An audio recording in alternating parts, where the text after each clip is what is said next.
Alors c'est un exposé de génétique quantitative, c'est une science un peu austère, j'espère que ça se passera bien pour vous.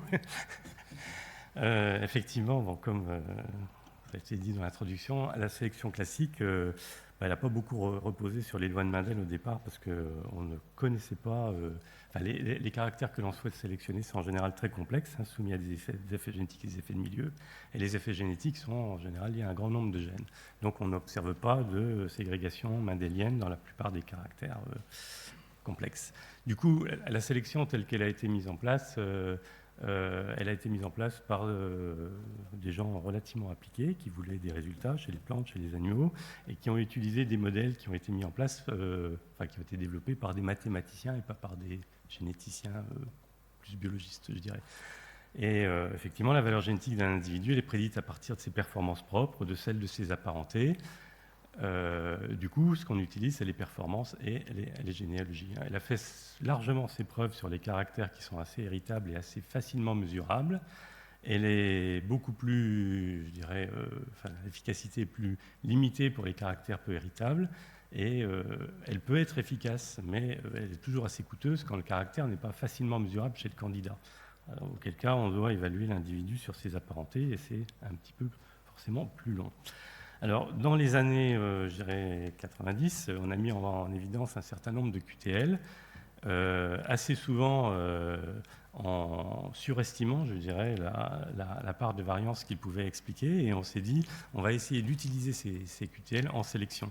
Et donc, on en a, je dirais, on a mis en place de la sélection assistée par marqueur, qui fonctionne bien quand il y a un ou quelques gènes qui expliquent réellement une grande part de la variabilité génétique, mais il y a eu aussi beaucoup de résultats très décevants. La raison essentielle étant que les QTL qu'on sélectionnait n'expliquaient souvent qu'une part très faible de la variabilité. Alors, ça a été... pour contourner tout ça, il y a eu un certain nombre de gens, et voilà le papier fondateur, qui ont dit qu'il faut réellement prendre en compte la totalité du génome et pas simplement quelques QTL. Donc ce papier fondateur de Mehuisen, Hayes et Goddard indique que l'on peut prendre en compte la valeur de chaque segment du génome, en faire la somme, et ça détermine une nouvelle prédiction de valeur génétique. Alors ce papier serait très pionnier, en fait, a eu assez peu de conséquences au départ, parce que personne n'avait les moyens de le tester. Et puis, les génomes ont été séquencés, les outils de génotypage sont apparus, et les gens ont tout de suite essayé pour voir si ça marchait. Donc les premiers résultats sont arrivés en 2005-2006, montrant que c'était efficace, et puis ensuite, ça s'est développé, et principalement, essentiellement chez les bovins, à partir de 2007, puis ensuite, dans les autres espèces, animales et végétales, essentiellement depuis 2010. Alors, ça dépend essentiellement d'outils de génotypage.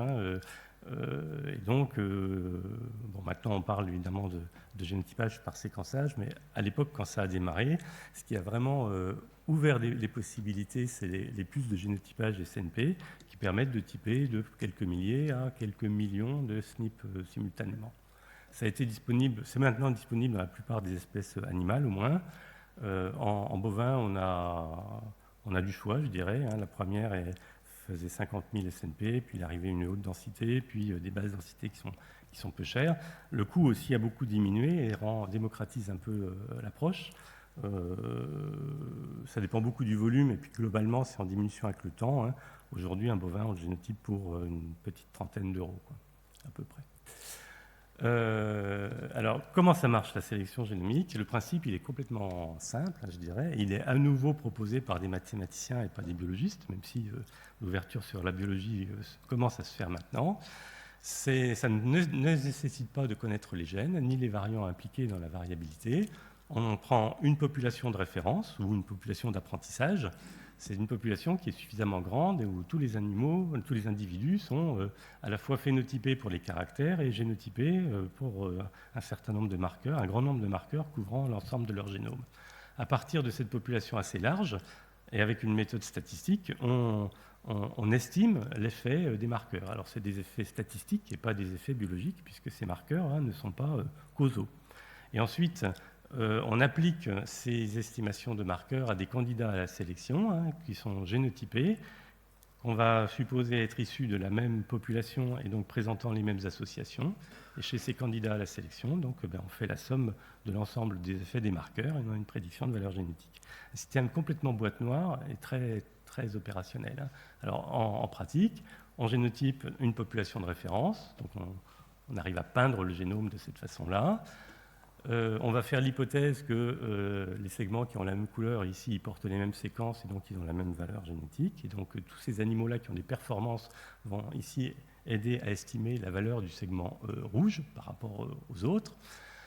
On va faire ça sur tous les segments. Chaque segment a ainsi sa valeur. Et ensuite, quand on a un candidat, on le génotype, on lui applique les valeurs estimées dans le cas précédent. Et puis ici, on voit que ce petit veau, pour un caractère donné, il va se retrouver avec une prédiction de +8 par rapport à la moyenne de ses congénères. Donc, dans le cas présent, favorable.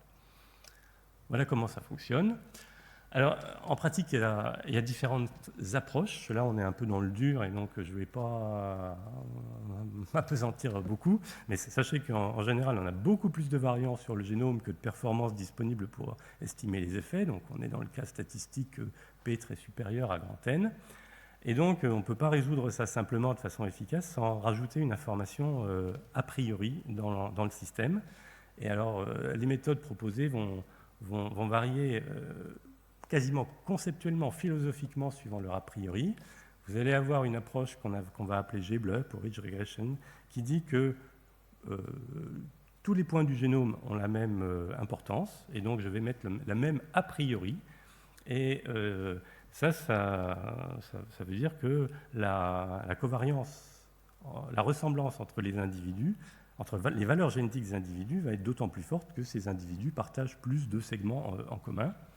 Et donc, ça revient dans le système mathématique, dans le système d'équations, à remplacer la matrice de pédigré par une matrice de parenté estimée sur les marqueurs génétiques. Mais la nature de la ressemblance ne joue pas, c'est uniquement la quantité de ressemblance. Et vous allez avoir des approches qui, elles, se veulent toujours aussi statistiques, voire plus, mais qui se veulent plus près de la biologie et qui disent il y a sur le génome des régions qui comptent plus, puis des régions qui comptent quasiment pas, et donc on va essayer de les sélectionner. Et du coup, on va mettre comme a priori que, par exemple, 99% des variants ont un effet nul et 1% des variants vont avoir des variances soit grandes, moyennes ou petites. Et c'est tout un tas de méthodes qui ont été développées avec cet alphabet B, C, D, R, etc. Alors, ces méthodes-là, moi, je les préfère pour différentes raisons, mais d'abord, elles sont plus précises que la précédente lorsqu'il y a présence de gènes importants. Sinon, dans les autres cas, les performances sont quand même assez proches. Ça permet aussi la cartographie des variants, et puis ça ouvre vraiment clairement la voie à la prise en compte des variants causaux lorsqu'on les connaîtra, ce qui permet vraiment pas de faire la première approche. Sachant que la première approche est celle qui est utilisée par presque tout le monde, je dirais.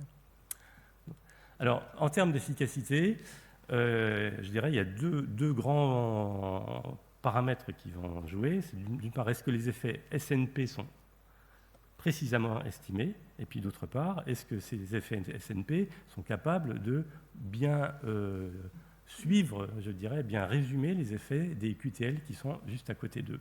Et donc, c'est deux questions différentes. La première, est-ce que les effets des SNP sont bien estimés? C'est simplement une question de statistique. Pour bien estimer un effet, il faut que vous ayez un échantillon de grande taille. Vous devez minimiser le bruit de fond, donc plutôt avoir une héritabilité élevée. Vous devez avoir aussi peu d'effets à estimer que ça, donc ça va dépendre de la longueur du génome. Si les effets vrais sont importants, c'est-à-dire s'il y a peu de QTL avec des gros effets, ce sera plus facile à estimer. Si vous avez une multitude de petits effets extrêmement faibles, ils vont être difficiles à être mis en évidence. Voilà. Et puis, je dirais le deuxième point, c'est l'association entre les marqueurs et les QTL. Si vous voulez que les SNP résument bien les effets des marqueurs, il faut qu'ils soient juste à côté en déséquilibre de liaison. Du coup, il faut les marqueurs au bon endroit. Et si vous voulez être sûr de ça, il vous en faut un nombre suffisant. Et puis, on va retrouver ce qui était dit un peu à propos du chêne. Là, ça va beaucoup dépendre de l'effectif génétique de la population. Si votre effectif est relativement faible, en fait, les segments conservés au sein de cette population vont être assez grands. Le déséquilibre de liaison va être sur des grands segments et vous avez besoin de relativement peu de marqueurs. Si au contraire, l'effectif génétique de la population est très grande, il vous faudra beaucoup de marqueurs et c'est des conditions qui sont moins favorables à la mise en place de la sélection génomique. L'apparentement aussi entre population de référence et candidats, c'était quelque chose qui n'était pas vu au départ mais qui est extrêmement important. Évidemment, si les candidats sont très apparentés à la population de référence, le déséquilibre de liaison sur grande distance est bien conservé. Alors, un point assez sensible, évidemment, c'est la taille de la population de référence. Et là, dans le cas présent, pour une population d'effectifs génétiques 100, donc ce n'est pas une énorme population. Donc vous voyez qu'il faut, suivant l'héritabilité, entre quelques milliers et quelques dizaines de milliers d'individus dans la population de référence. Donc c'est des gros dispositifs. Et c'est ça qui va déterminer tout de suite la faisabilité, je dirais. Soit votre population s'y prête, ou bien vous avez beaucoup d'argent et vous pouvez le mettre en œuvre, soit la population de référence représente un coût fixe vraiment insupportable et vous allez avoir des espèces qui ont plus de mal à le mettre en place. Alors les bovins s'y prêtaient extrêmement bien pour différentes raisons sur lesquelles je n'ai pas énormément je ne vais pas avoir trop de temps, mais vous comprendrez un petit peu plus tard. Mais vous voyez que par exemple depuis fin 2008, on a mis en place des populations de référence. Alors à l'époque elles n'étaient pas aussi grosses, mais vous voyez qu'on est à des effectifs tels qu'on a une précision d'estimation qui donne, je dirais, un R2 compris entre 0,7 et 0,8 pour un assez grand nombre de caractères. Et tous les caractères qui étaient inclus dans la sélection, il y en a à peu près 40 chez les bovins laitiers, eh bien, ils ont tous leur prédiction génomique depuis 2008. On se fait un devoir, je dirais, particulièrement à l'INRA, de veiller à la diversité. Et donc, actuellement, on a mis en place la sélection génomique dans 12 races différentes, y compris des petites, y compris quand ce n'est pas très simple. Évidemment, ce n'est pas forcément aussi efficace dans les petites que dans les grandes, mais on essaie au moins de fournir cet outil à tous. C'est un système qui a été... je veux dire, une innovation qui est entrée extrêmement vite dans les mœurs. Dès 2009, les entreprises ont stoppé le testage sur descendance. Et vous voyez la courbe violette qui diminue drastiquement, ça c'est l'utilisation des taureaux testés sur descendance, en testage conventionnel. La courbe rouge, c'est l'utilisation de jeunes taureaux qui n'ont qu'une seule prédiction génomique et qui représentaient en 2014 entre 60 et 80% du marché. Et bien entendu, le testage conventionnel, là, qui était à 10%, a complètement disparu. Donc une innovation qui a été extrêmement spectaculaire, extrêmement rapide. Alors, pourquoi ça ? La sélection génomique a un certain nombre de propriétés. Elle donne évidemment une prédiction directe de la valeur génétique des animaux. Et donc, lorsque la sélection allongeait l'intervalle de génération, eh bien, là, dans le cas présent, vous pouvez avoir une évaluation précoce et vous pouvez diminuer l'intervalle de génération. Et c'est clairement ce qui s'est passé chez les bovins. Vous avez une diminution très drastique de l'intervalle de génération puisque vous supprimez le testage sur descendance. Vous pouvez avoir une précision aussi qui est potentiellement élevée. Ça dépend complètement de la population de référence, mais dans bien des cas, la précision est supérieure à ce qu'on avait dans le système conventionnel. Vous pouvez avoir une intensité de sélection qui est variable, ça dépend de ce que vous acceptez d'investir, mais si le typage est peu coûteux, vous allez avoir à ce moment-là une intensité de sélection qui est extrêmement forte, et donc en jouant, en augmentant I, en augmentant R et en divisant par T, eh bien, vous avez une augmentation qui peut être extrêmement sensible sur le progrès génétique et qui est très variable en fait, suivant les systèmes, les espèces, etc. Vous avez des cas où vous avez peu de cas où le progrès génétique n'est pas augmenté, mais il peut être faiblement augmenté pour un coût élevé, et dans ce cas-là, ça a du mal à passer. Dans le cas des bovins, on double le progrès génétique potentiel pour un coût qui est environ divisé par 2. Et ça explique assez facilement pourquoi c'est, je dirais, une orientation qui a complètement... que les gens ont accepté presque tout de suite. Donc, chez les bovins, comme je dis, un progrès génétique multiplié en gros par 2, une meilleure gestion des ressources génétiques également, puisqu'on diminue beaucoup le coût individuel de chaque reproducteur, donc on peut en mettre beaucoup plus sur le marché, et donc ça c'est vraiment favorable à la diversité génétique, en dépit d'un intervalle de génération plus court qui pourrait être défavorable à la consanguinité. Vous avez la possibilité de sélectionner des caractères difficiles parce qu'à partir du moment où vous pouvez constituer une population de référence, eh bien le caractère devient sélectionnable. L'objectif de sélection est facilement plus équilibré, par exemple, parce que vous avez des précisions comparables des index, quelle que soit l'héritabilité du caractère, ce qui n'était pas le cas avant. Et puis, vous pouvez facilement prendre en compte des nouveaux caractères. Alors, quelques illustrations. Hein.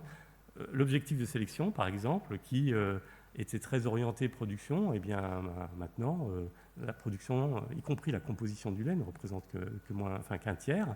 Et un très gros effort a été mis, par exemple, sur la fertilité, la longévité, la santé, de façon à avoir des animaux qui soient plus robustes. Et ça, c'est possible essentiellement parce qu'on est beaucoup plus efficace sur ces caractères fonctionnels à faible héritabilité. On essaie de travailler aussi sur des nouveaux caractères, des caractères longtemps considérés comme impossibles à sélectionner en fonction de la difficulté ou le coût de mesure ou leur faible héritabilité, elles peuvent le devenir. Et donc, il y a d'énormes dispositifs qui se mettent en place pour avoir un excellent monitoring d'une bonne douzaine de maladies. On a accès à la composition fine des produits. Je vous montrerai tout à l'heure des choses sur, par exemple, les acides gras ou les protéines individuelles dans le lait, par exemple, ou dans la viande.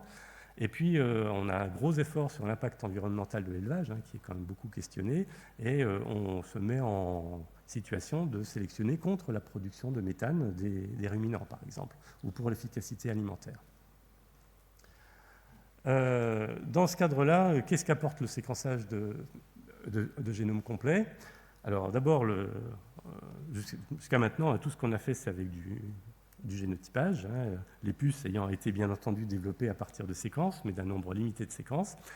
En fait, le séquençage, maintenant, il coûte plus très cher et il devient réaliste. Alors, on fait partie d'un consortium 1000 génomes qui marche bien et qui devra changer de nom, puisqu'on en a actuellement un peu plus de 3000 taureaux séquencés, et donc complètement échangés dans le cadre du consortium.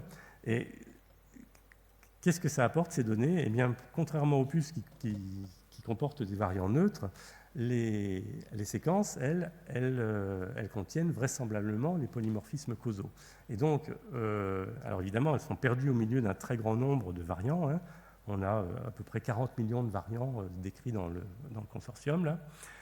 Il y en a sans doute que quelques centaines ou milliers par caractère qui sont réellement importantes.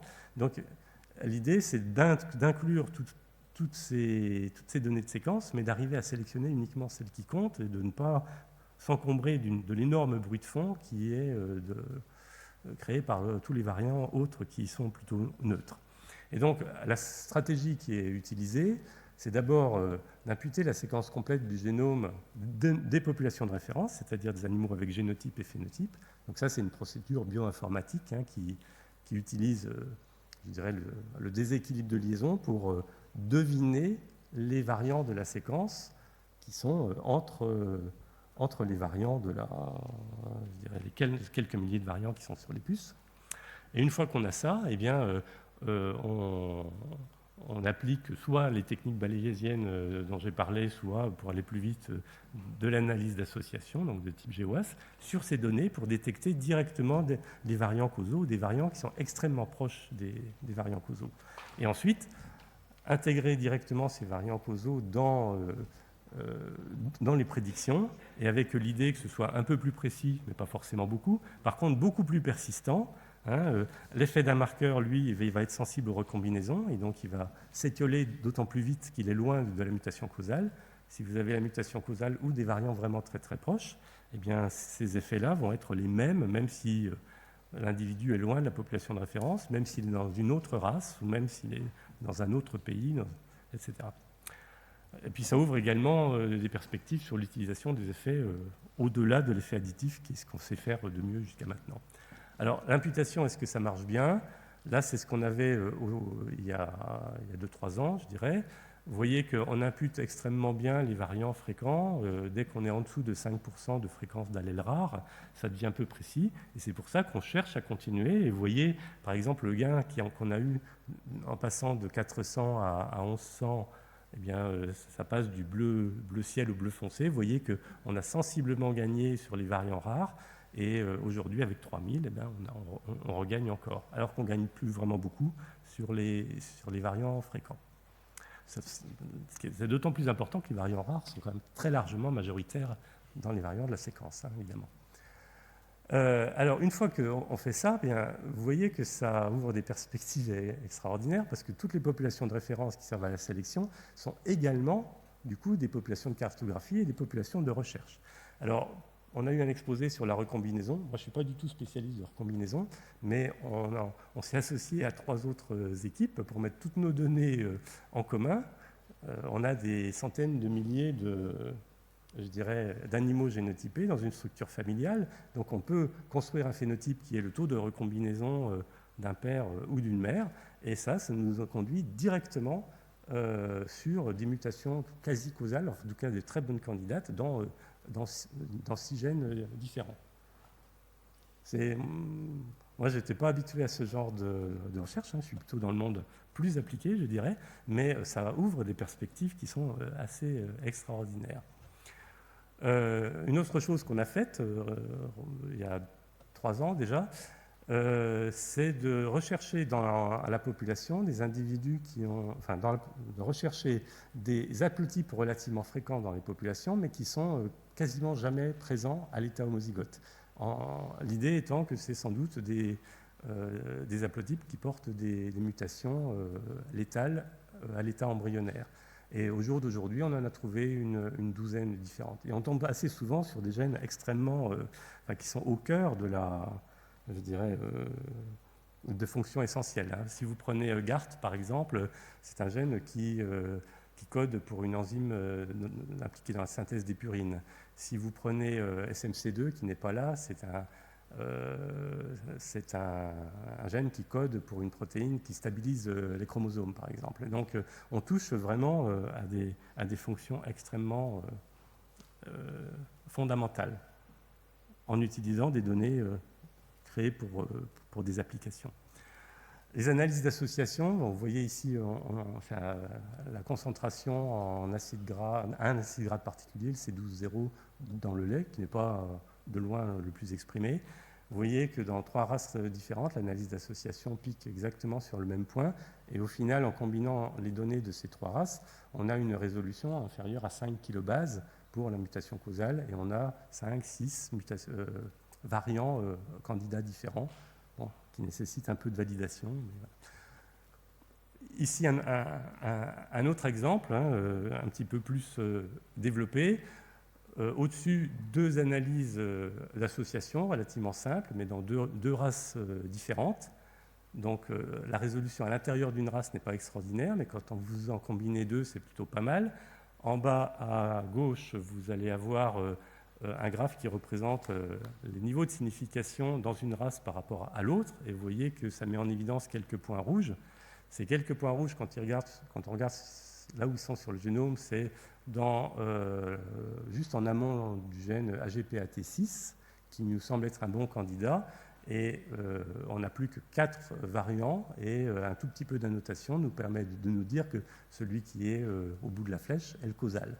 Et là, il n'y a eu que des calculs pour arriver à ce résultat-là, quoi. Et l'idée, eh bien, c'est d'analyser toutes nos populations de référence pour essayer de sortir un très grand nombre de variants causaux ou variants causaux très bons candidats. Voilà. Il y a eu dans la littérature des choses qui ont été publiées sur le déterminisme de la taille de l'homme ou de la taille du chien, avec des résultats extrêmement discordants, hein. C'est très polygénique chez l'homme, c'est très oligogénique chez le chien. Là, dans le cas présent, on a analysé, alors on a fait une méta-analyse entre différents pays, donc à la fois des données intra-races et entre-races.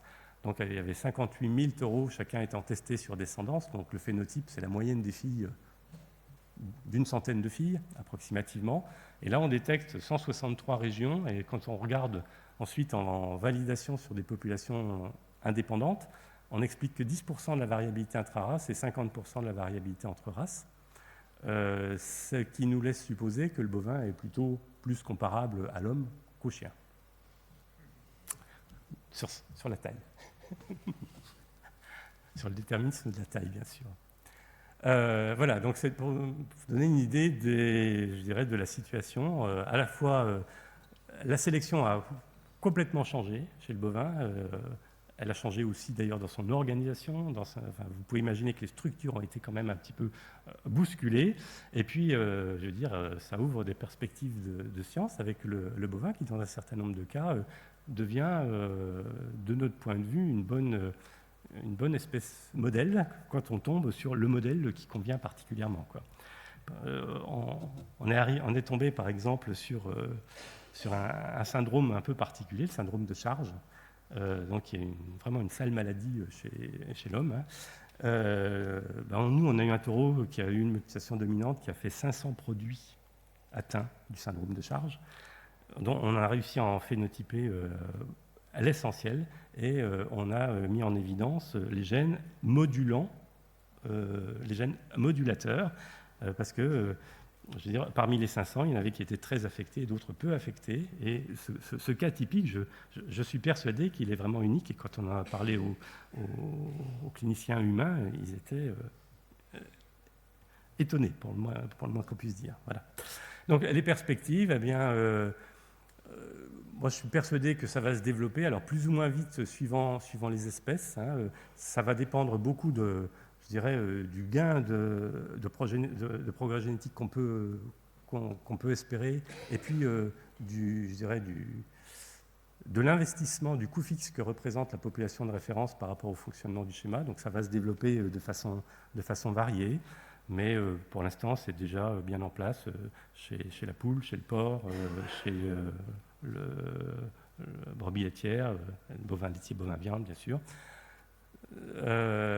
Ça ouvre aussi des possibilités de sélectionner de façon complètement différente, et moi je présente toujours ça et j'insiste vraiment beaucoup parce que ça permet de sélectionner de façon beaucoup plus durable, hein, sur des types d'animaux qui sont quand même beaucoup plus équilibrés tout en ayant un progrès génétique fort. Hein. On n'a plus du tout le compromis difficile à faire, production au détriment de la durabilité des animaux. Là maintenant on a les moyens de faire ce qu'il faut.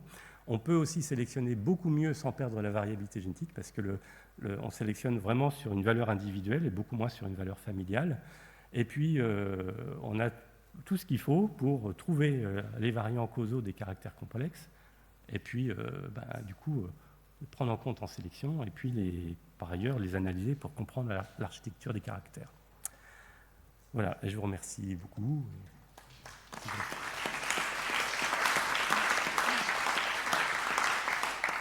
Alors, juste un point, aujourd'hui, c'est des études qui sont possibles essentiellement par les données qui sont produites par la sélection. Donc, finalement, c'est les sélectionneurs qui financent ce genre d'études parce qu'eux-mêmes en ont besoin pour leur activité.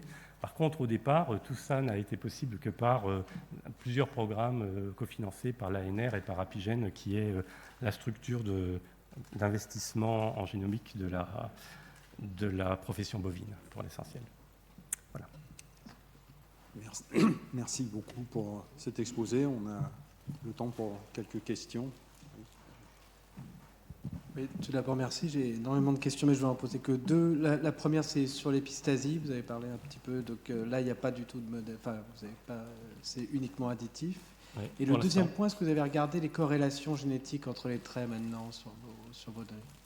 Oui. Alors, au départ, on est parti avec des populations de référence qui n'étaient constituées que de taureaux, évaluées sur descendance, c'est-à-dire que le phénotype, c'était la moyenne de performance d'une centaine de filles, corrigée pour les effets de milieu et en écart à la population. Ce qui veut dire que cette moyenne, elle supprime quasiment toutes les interactions, quoi. On ne mesure plus que l'effet additif. Et donc, au départ, on ne visait que les effets additifs. D'autre part, c'est essentiellement ça qui est utilisé en sélection. Comme vous avez vu maintenant, là, de plus en plus, maintenant, on introduit des vaches dans notre système. Les vaches, elles ont leur performance propre. Et donc, du coup, l'enjeu, c'est effectivement de prendre en compte tous les effets non additifs. Mais on commence juste, je dirais. Les corrélations génétiques. Alors, oui, d'abord, ce n'est pas extrêmement facile à faire parce que ça rajoute une quantité de calculs vraiment importante. Et on ne doit pas s'y prendre bien comme il faut, parce que je trouve que pour l'instant, on a quand même on a souvent du mal à retrouver au niveau moléculaire les variants qui expliquent la corrélation génétique expliquée au niveau statistique. Donc pour l'instant, on a un gap entre... on explique bien chaque caractère, mais ce n'est pas forcément les mêmes variants ou les mêmes régions. Bon, il y a bien entendu des exceptions, hein. Il y a les quelques gros gènes, on voit bien ce qu'ils font, mais sur l'ensemble du génome, sur la partie la plus polygénique, on voit que le modèle statistique n'est pas fait pour être multicaractère pour l'instant. Une question d'André Gallet Oui, et ensuite de Jean-François. Tu as conclu en disant qu'on connaît de plus en plus de variants causaux. Donc, si on les introduit dans le modèle prédictif, l'aspect boîte noire disparaît de plus en plus, d'une certaine façon. Et on peut penser aussi qu'au niveau des équations de prédiction, on n'aura pas besoin de les réévaluer aussi souvent. Et tu as posé le problème de la sélection des races. Actuellement, il faut une population de référence par race, je suppose. Oui. Hein, et avec la connaissance de plus en plus de variants causaux, on peut avoir l'espoir d'avoir une équation qui s'appliquera à toutes les races, non? Alors, c'est exactement l'enjeu, hein, pour nous. C'est parce qu'en intra-race, toutes les simulations qu'on fait nous montrent que le gain de précision est quasi nul. On capte bien déjà toute la variabilité génétique avec les marqueurs neutres, avec la densité qu'on a, et donc aller aux variants causaux économise juste le renouvellement de la population de référence, ce qui n'est pas négligeable, mais c'est... Voilà. Par contre, on aimerait bien effectivement pouvoir avoir des prédictions qui soient un peu universelles, c'est-à-dire qui marchent aussi dans une autre race. Et ça, c'est vraiment le gros enjeu, et pour l'instant, je dois dire que tout le monde a échoué, quoi. Enfin, en tout cas, tout le monde... On a certains gains, mais pas un gain suffisant. Alors, est-ce qu'on peut espérer aller jusque-là? Le problème, c'est qu'on a des caractères qui sont quand même très polygéniques. Donc, je pense qu'on va trouver les 10, 20, 30 mutations, enfin, variants causaux les plus importants. Ils vont sans doute expliquer 10, 20, 30% de la variabilité génétique. Donc, on aura un gain partiel et on aura toujours, je pense, sur ces caractères-là, probablement 70-80% de la variabilité génétique qui sera inaccessible parce que liée à des effets de gènes trop petits. Oui, j'avais un commentaire et puis une question. Commentaire, je voudrais rappeler, malheureusement je n'ai pas pu assister au début de cette deuxième session, je pense que ça n'a pas été dit, je voudrais rappeler le travail extraordinaire qui avait été fait il y a déjà longtemps par Guido Biozzi chez la souris, que vous connaissez peut-être, qui en 10 générations, en partant de souris outbred, il étudiait comme phénotype la production d'anticorps. Pas d'anticorps particuliers, c'était la production quantitative, au niveau de production des anticorps. En 10 générations, il arrivait à avoir une population de souris grande, forte répondeuse qui fabriquait des quantités astronomiques d'anticorps et des populations faibles répondeuses qui n'en fabriquaient pratiquement plus. Ce qui est absolument étonnant. Lui, c'était une sélection donc, de ce type-là, faite par le phénotype. Et après, il est arrivé à des conclusions qui tournaient autour d'une dizaine de gènes, mais sans avoir pu les identifier pendant l'époque où il travaillait. Et ma question a trait aux différences que vous avez, qui sont observées entre ce que vous avez rapporté chez les bovins et chez l'homme. Chez l'homme, on a quand même beaucoup de difficultés avec les traits complexes polygéniques à identifier les gènes en question. C'est vrai en particulier pour les gènes des responsables des maladies. Quand on prend les grandes maladies polygéniques, malgré les études énormes qui sont réalisées, on a énormément de difficultés, sauf peut-être le HLA, à trouver les gènes de prédisposition. Alors que ce que vous dites, quand même, est beaucoup plus encourageant. Alors, est-ce que c'est dû au fait que les traits que vous regardez sont moins polygéniques, ou est-ce que c'est dû au fait que vous avez des espèces, vous utilisez le terme de race, ça c'est un sujet compliqué, je ne veux pas rentrer là-dedans, mais vous avez une population au départ plus hétérogène, ce qui fait que déjà regrouper ou diminuer l'hétérogénéité des animaux au départ va vous donner des indications sur les phénotypes qui vous intéressent. Parce que chez l'homme, c'est pas aussi glorieux. Oui, ben, je suis peut-être trop optimiste aussi, hein, on verra. Moi, je suis toujours résolument optimiste, et puis après, j'adapte en fonction des difficultés. Faut bien voir qu'en bovin, on dispose d'un système de phénotypage qui est assez, qui est extrêmement poussé, hein. On a en bovin laitier, par exemple, on a plus de 2 millions d'animaux qui sont mesurés sous toutes les coutures, avec un phénotypage quand même extrêmement complet. Alors, vous allez me dire, c'est pas très précis par rapport à tout ce qu'on peut faire sur un malade quand il est en hôpital, mais on a le nombre avec nous, on a l'exhaustivité, on connaît, les élevages sont de relativement grande taille, donc on a des contemporains qui sont placés dans les mêmes conditions, hein. Par exemple, en ce moment, on travaille beaucoup sur la paratuberculose. On est capable de trouver des animaux qui sont nés dans le même troupeau, quasiment le même, qui sont nés le même mois, donc qui ont été exposés au même risque. Il y en a qui développent la maladie, d'autres qui ne le développent pas. Et quand on fait ce genre de manip, on l'a sur des milliers et des milliers d'animaux, quoi. Et donc, je me dis, le dispositif est suffisamment est favorable pour nous permettre de conclure. Après, on verra, hein. C'est l'avenir qui le dira. Maintenant, chez l'homme, dans les grandes maladies, ce sont des cohortes de plusieurs milliers d'individus. Oui. On atteint 5 des consortiums, etc. Et pourtant, ça reste très difficile. Oui. Après, j'imagine qu'ils sont soumis à des facteurs de risque aussi extrêmement hétérogènes. On verra bien. Oui. Antoine.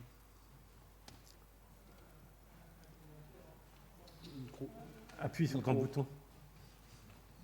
Le débat qui vient d'avoir lieu, je crois qu'entre l'homme et les animaux, les méthodes n'étaient pas les mêmes.